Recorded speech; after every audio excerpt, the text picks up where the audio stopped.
नमस्कार बच्चों, मैं डॉक्टर रश्मि गोगर राजस्थान सरकार और वेदांता की CSR इनिशिएटिव की कक्षा में आपका स्वागत करती हूँ। इसके टेक्निकल पार्टनर हैं मिशन ज्ञान।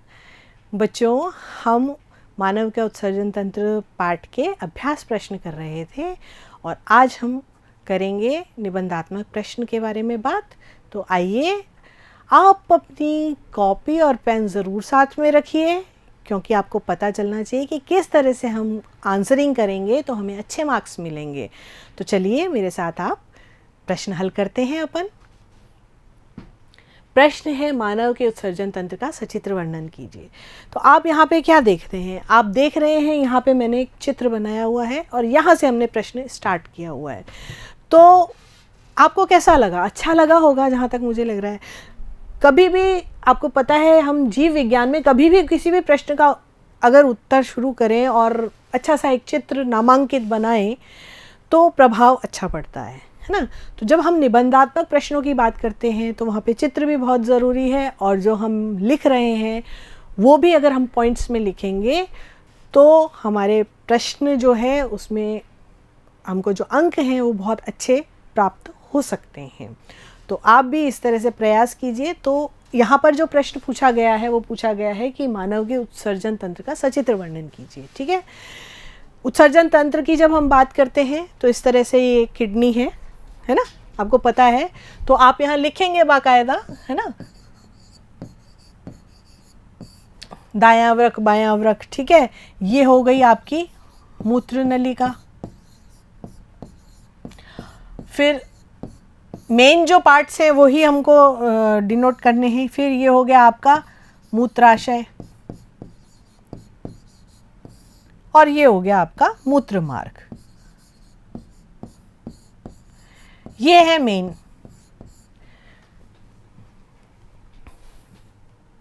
अब हम एक एक करके जो हमारे जितने भी अंग हैं, आपको पता है कि सभी जो ये अंग हैं ये मिलकर के तंत्र बना रहे हैं। ये जो तंत्र बना है उत्सर्जन तंत्र है। ठीक है, ये क्या है हमारा उत्सर्जन तंत्र। ठीक है ना। तो इन सभी अंगों ने मिलकर इसको बनाया है। अब एक एक करके हम इन अंगों के बारे में भी लिखेंगे। इस तरह से आप बना सकते हैं, है ना, वृक्क की संरचना बना सकते हैं, है ना। अब वृक्क के बारे में लिख सकते हैं कि दो वृक्क होते हैं। जो दायां वृक्क होता है वो बाएं से थोड़ा सा आगे की ओर होता है, और ये कहाँ होते हैं स्थित? उदर गुहा के पृष्ठ भाग में कशेरुक दंड के दोनों ओर, है ना, यानी हमारे पीछे की ओर जो है ये किडनी होती है। ठीक है, आपको पहले भी मैंने बताया है कि जो जीव विज्ञान है ये हमारे बारे में ही है, यानी स्वयं के बारे में जानकारी है। तो स्वयं के बारे में जानकारी के लिए आपको अपने शरीर का भी ध्यान रखना चाहिए। तो किडनी कहाँ होती है? उदर गुहा के पृष्ठ भाग में कशेरुक दंड के दोनों ओर ये स्थित होती है। आपको पता है कशेरुक दंड आपकी रीढ़ की हड्डी को कहते हैं, है ना।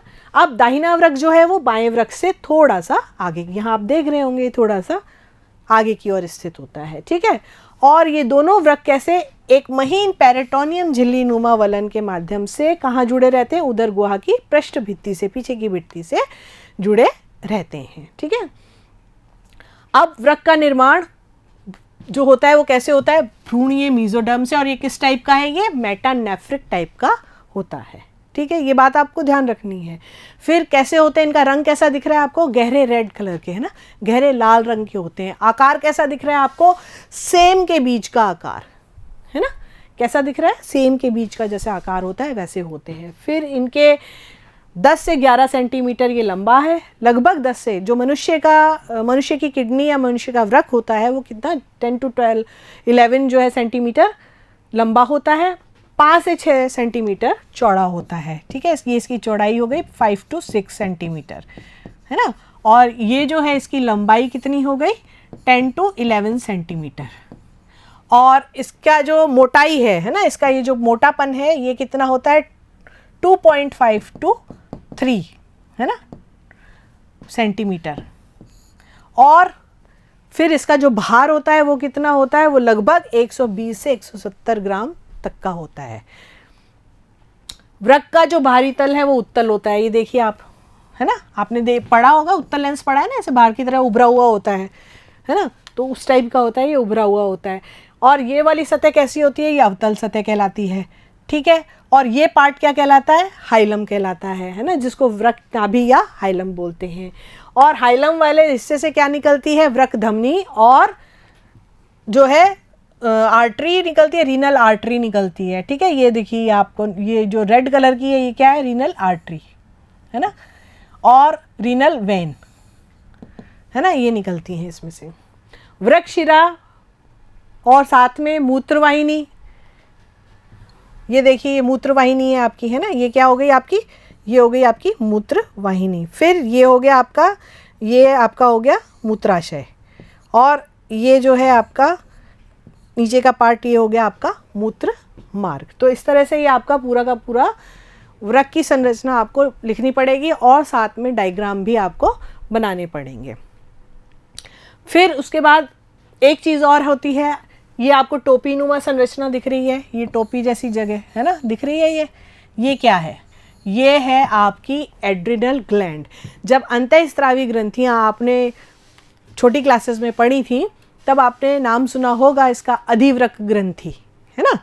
तो ये वही अधिवृक्क ग्रंथि है जो कि कहाँ होती है, किडनी के ऊपर टोपीनुमा संरचना होती है, और इसमें से एड्रिनलिन हार्मोन जो है वो स्रावित होता है। फिर है मूत्रवाहिनियाँ।